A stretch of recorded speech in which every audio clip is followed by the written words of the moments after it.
In this section, we're going to begin looking at volume. We're going to begin to look at these three-dimensional shapes that we've been working with the past week, and instead of talking about area and how much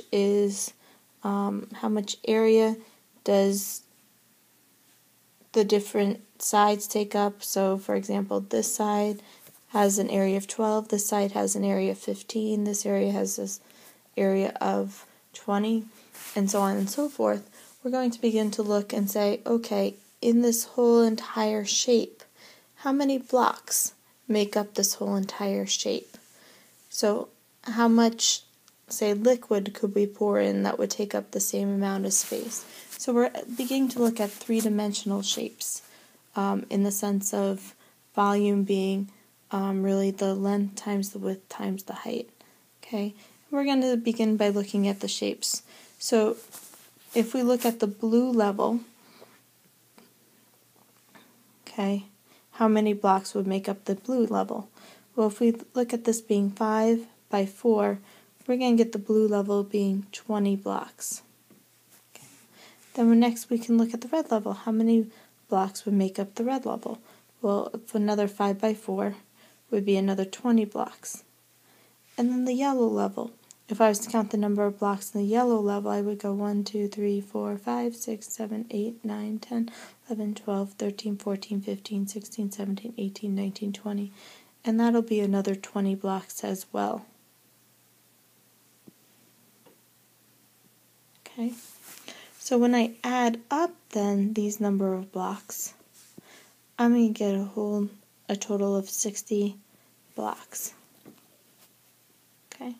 So if I begin to look at this in terms of area, if this is, say, 5 inches, if each block represents 1 inch, this is 4 inches, this is 3 inches, I can get the volume by saying it's going to be my length times my width times my height. In this case, it's going to be 5 times 4 times 3, which then would be 60 inches. And I'm going to use raise the inches to the third power because it's going to be 5 inches times 4 inches times 3 inches. There are 3 units of measurement, okay, all in inches, so that's why it's inches to the third. It's also three-dimensional in the sense of length times width times height. Okay. So basically, if I'm being given any sort of rectangular shape with any sort of measurements,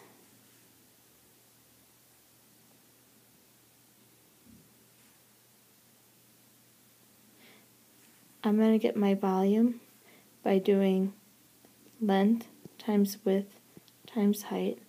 So this is going to be the 5 inches times the 10 inches times the all centimeters.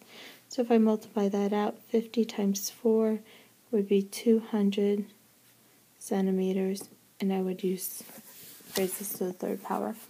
So these are looking at these rectangular prisms, okay, is given by this. I can also look at volume more generically and say I was given a different shape.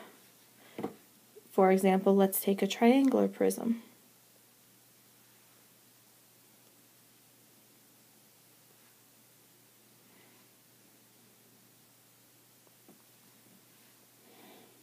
Okay.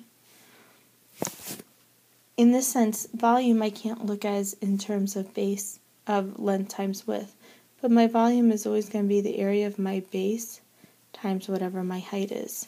So in this case, my base is going to be a triangle. Okay.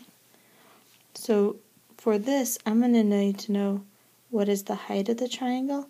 So let's say it's 4, and what's the base? Let's say it's 5.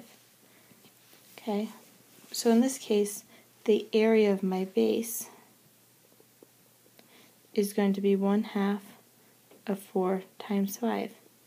So it's going to end up being 10 centimeters squared. Okay.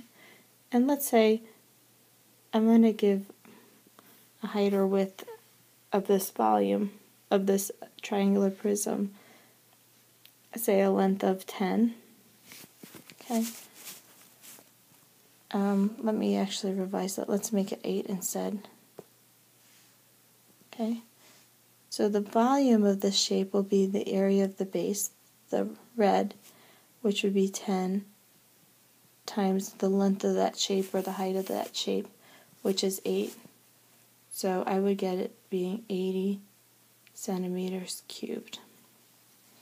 Okay, so this is kind of expanding out a little bit.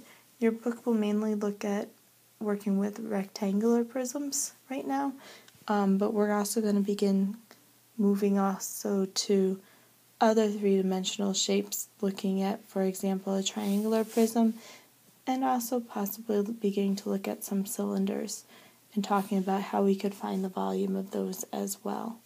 Okay, so hopefully this has been helpful in learning to work with volume.